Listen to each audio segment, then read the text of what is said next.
The movie begins at New York's airport. College student Chloe arrives and calls her mother, Irene, to let her know she's home.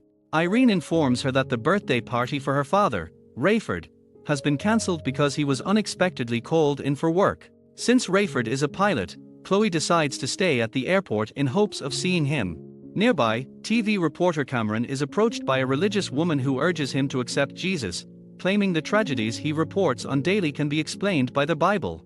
Chloe overhears and steps in, questioning why an all-powerful God would allow innocent people to suffer for past sins. She argues that saying he works in mysterious ways is just an excuse.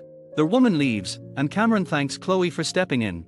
Chloe casually mentions that her own mother is heavily religious as well. Meanwhile, in the airport parking lot, Rayford removes his wedding ring before meeting with stewardess Hattie. As they walk into the terminal, he spots Chloe and greets her warmly. However, Chloe quickly becomes cold when she notices his interaction with Hattie. She calls him out on his behavior, pointing out that her parents' marriage has been struggling for a while. Rayford defends himself, saying that he and Irene married young and have grown apart, blaming her increasing religious obsession for making their relationship difficult. Chloe notices his missing ring and immediately suspects he took this flight as an excuse to be with Hattie. Ignoring her accusation, Rayford hands her his car keys before leaving. Later, Chloe meets Cameron for coffee, and they talk about how people irrationally thank God for both good and bad events. Their conversation is interrupted when an airport employee hands Chloe two concert tickets for London, tickets Rayford had spent 2 weeks securing.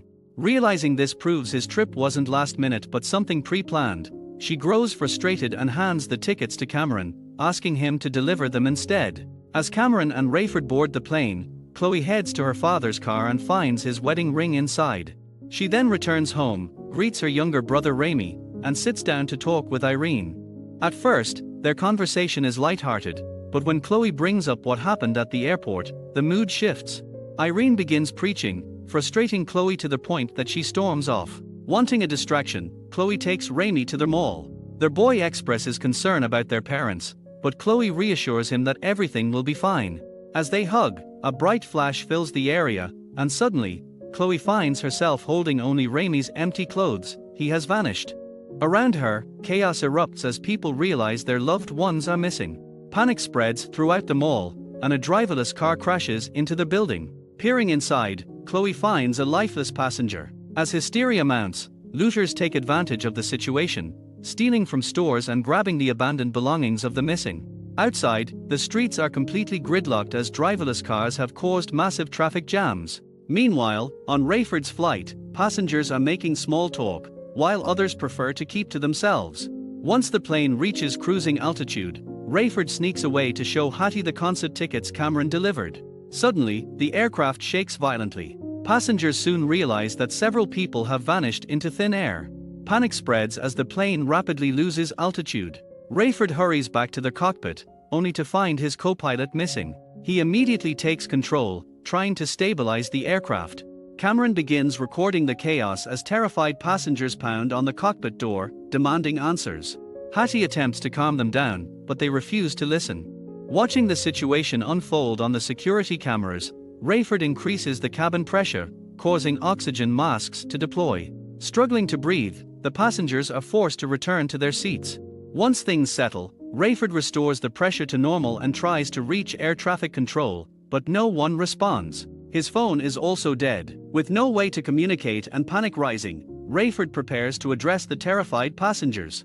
Using his commanding voice, he urges everyone to stay in their seats, emphasizing that panic is their biggest enemy right now. He reassures them that staying composed is the best course of action until more information becomes available. Meanwhile, Hattie realizes her fellow flight attendant is also missing.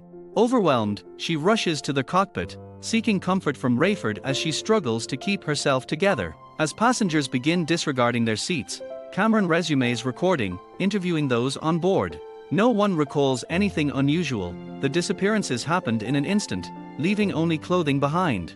A distressed woman stumbles toward the bathroom, indulging in a substance to calm herself. Upon returning to her seat, she insists that none of this is real, clutching her hand, where she has scrawled the words, "It's not real." Cameron advises her to rest. Elsewhere, a Muslim passenger suggests they should be praying, but another traveler argues, citing their different beliefs. The tension rises, But before things spiral out of control, Rayford's voice cuts through, announcing their return to New York. At a crowded mall, Chloe fights through the panicked swarm, searching desperately for Raimi. Her search is abruptly interrupted when a small plane crashes into the parking lot, destroying Rayford's car. Forced to continue on foot, she encounters two bikers who snatch her brother's bag before speeding away. Moments later, chaos unfolds on a bridge. A devastating crash sends a school bus plummeting into the river. Chloe rushes to help, only to discover the bus is completely empty. Determined, she makes her way into town, attempting to call home, but no one answers. The streets are in disarray, filled with crashing cars and sirens. Spotting an ambulance tending to the injured, she sprints over, fearing Raimi might be among them, but officers hold her back. As she continues forward, the storefront of a jewelry shop suddenly explodes. A body is hurled onto the sidewalk, a failed robber. The shaken store employee emerges, gripping a gun, mistaking Chloe for a threat before she flees. Finally reaching the hospital, she notices a sign ominously declaring, "The end is here." Inside, the news broadcasts confirm that the vanishings are global, throwing the world into chaos. The hospital overflows with desperate families searching for loved ones, making it impossible for Chloe to get through the front entrance. Determined, she sneaks around back, shattering a glass door to enter. Maneuvering through the frantic crowd, she arrives at the nursery, only to find every newborn gone. A grieving mother appears, confirming that children of all ages have disappeared, not just in the US, but worldwide. Meanwhile, Rayford spots another plane on a collision course and attempts to make contact, but there's no response. The unsettling truth soon becomes clear: the other aircraft is pilotless, though some passengers remain. As Hattie scrambles to instruct everyone to buckle up, Rayford maneuvers just enough to narrowly avoid disaster. However, the wing of his plane scrapes against the other aircraft during the evasive action. Cameron watches from his window as the other plane, now engulfed in flames, spirals toward the ground. Amidst the chaos, a suspicious passenger rifles through the belongings of the Muslim traveler, convinced he'll find the cause of all this, only to pull out an electric toothbrush. Another passenger theorizes that humanity lacks the technology to orchestrate such an event, proposing that the missing people were abducted by aliens. Moments later, whispers of concern spread through the cabin. Hattie is called over, and the passengers point out something odd on the wing. She immediately instructs Cameron to take a picture and bring it to Rayford, who assesses the damage. The wing is barely holding together, making landing a major challenge. The autopilot has failed, meaning Rayford can't leave the cockpit. With no choice, he sends Cameron to inspect the wing for leaks. After braving the intense winds outside, Cameron confirms their fears: the plane is rapidly losing fuel. Another passenger notices what's happening and begins to panic, while a woman breaks down, insisting they need to return to where her child vanished. Suddenly, flames engulf part of the wing, causing the plane to shake violently. Fear spreads among the passengers, but Hattie and Cameron work to keep everyone calm, reminding them that panic will only worsen the situation. Cameron relays the update to Rayford, who can do nothing but push forward toward New York, hoping they have enough fuel to make it. Miraculously, the fire dies out on its own, but the fuel loss means they'll have to begin their descent sooner than planned. Meanwhile, Chloe reaches her neighborhood and finds grieving families mourning their missing loved ones. She rushes home, only to be devastated by its emptiness. Her mother's jewelry lies abandoned in the shower, and the phone holds a voicemail of nothing but static. Overcome with emotion, she hurls Irene's Bible out the window. Desperate for answers, she visits the local pastor, who explains that what's happened is the rapture: those who disappeared were taken to heaven. He confesses that despite preaching for years, he never truly believed, which is why he was left behind. God took the faithful and the children to spare them from the dark times ahead. Chloe reacts with anger, screaming at the pastor before storming out. Back on the plane, Rayford searches his co-pilot's belongings and discovers a watch engraved with John 3 verse 16, referencing the Bible verse about eternal life through faith. Hattie brings over another flight attendant's possessions, including a notebook filled with Bible study notes. It dawns on Rayford, this was the rapture. He tells Hattie that his wife had been right all along, but Hattie dismisses the idea and leaves in frustration. In the cabin, a woman suddenly snaps, revealing a gun. She demands answers, convinced that the other passengers are involved in her daughter's disappearance. Cameron tries to defuse the situation, and another passenger, a former addict, chimes in, recalling her religious school lessons about the rapture. She believes the missing people were taken to heaven. The distraught mother, unable to bear the thought of life without her daughter, considers ending things. Cameron steps in, sharing stories about his own mother, gradually calming her until she hands over the gun. Soon after, Rayford finally gets a response over the radio. Reports confirm that the disappearances have occurred worldwide. The chaos has left airports overwhelmed, with crashes making landing impossible. The only option is to head further inland. Before he can push back against the orders, the radio cuts out again. Cameron, who carries a satellite phone for his work as a reporter, tries calling Chloe at Rayford's request, but has had no luck all day. As Rayford reflects on his fractured relationship with his daughter, he admits that Irene wasn't the problem, it was his own unwillingness to listen whenever she spoke about faith. Meanwhile, Chloe, drowning in grief, climbs to the top of a bridge.